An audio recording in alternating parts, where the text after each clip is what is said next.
Uh, Next question. Why does the mind give always thought to awaken greatness within self? Is it fun, or is it ambition, or is it commitment, or is it fever? No, Dhruv, I lost you. Your voice is cracking. Sorry, I'll repeat the question. Why does the mind give always thought to awaken greatness within self? Is it fun, or is it ambition, or is it commitment, or is it feverishness?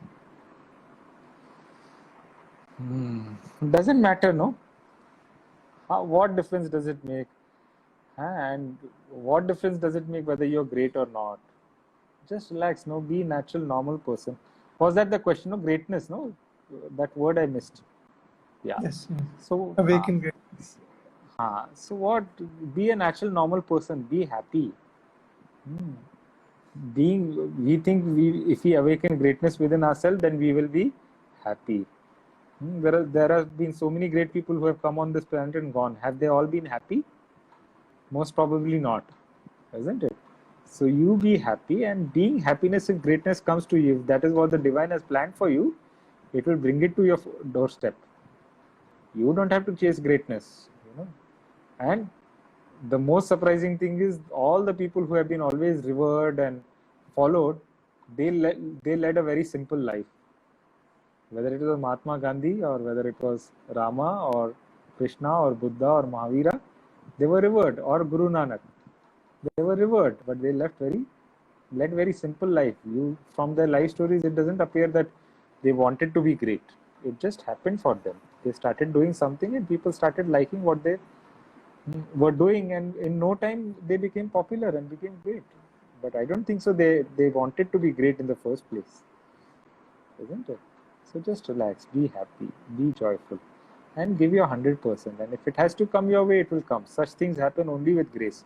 It does not happen by you wanting it to happen.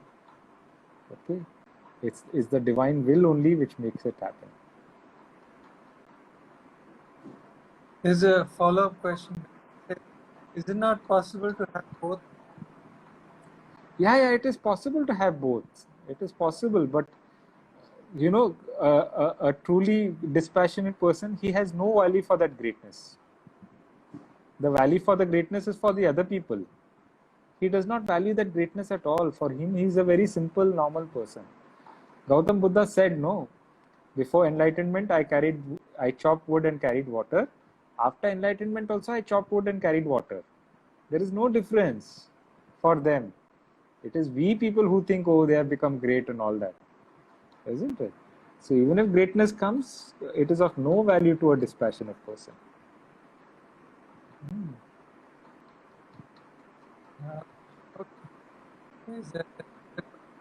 There are a lot of challenges balancing both. You don't have to balance. How to maintain You don't have to maintain. I think it is a choice between chalk and cheese.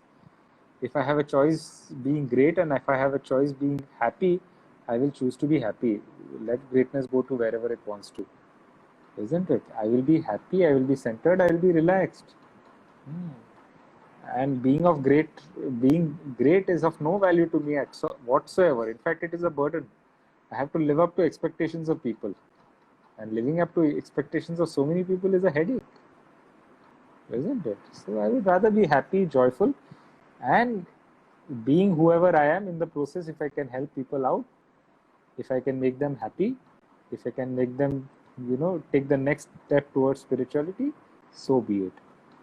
But greatness is not a goal, and it is not a means also.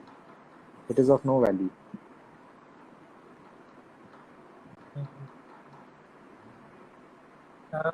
Yes, but I have a problem. I'm unable to take any decision. I'm fearful of every act.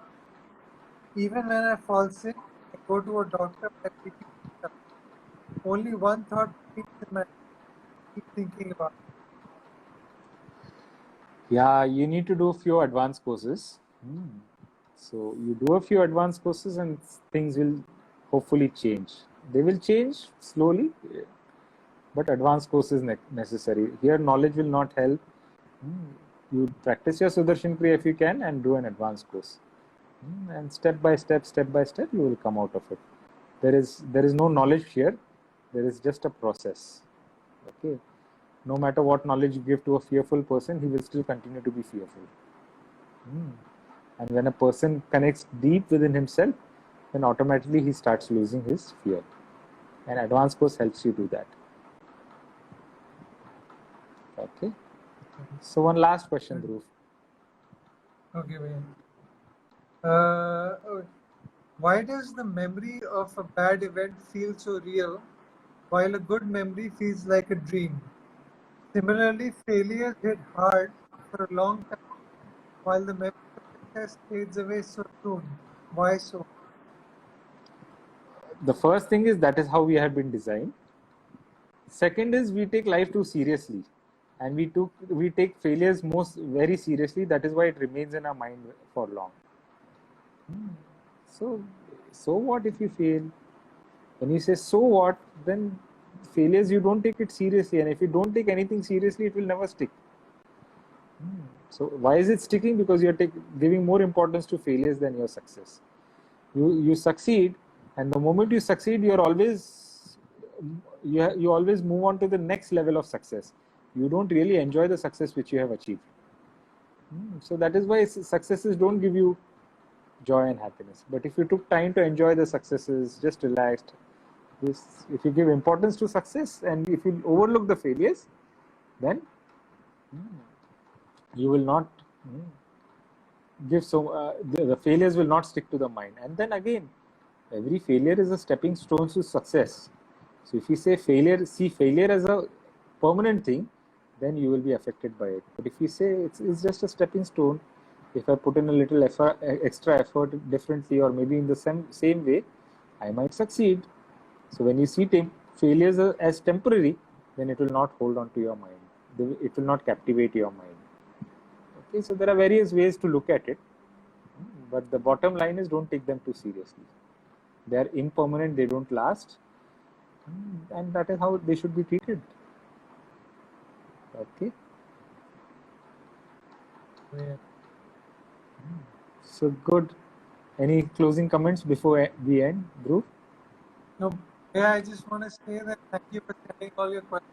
And please, throughout the week, if possible, or you can ask me also. But I love your questions. We are not. Okay. So it was wonderful having you all on this program, keeping it simple. It was wonderful. You asked such amazing questions, and every passing week, this program becomes more and more popular. More and more people are liking it. More viewership we are getting, and it is all because of your interest and support. So keep on showing interest, keep on supporting us, and if possible, keep on spreading the news about this program. I feel a lot of people are wanting to have some different perspective for real life situations. So that much for tonight. Have a good night's rest. Have a lovely week.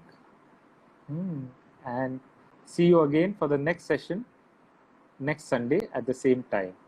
Good night and take care. Jai Gurudev.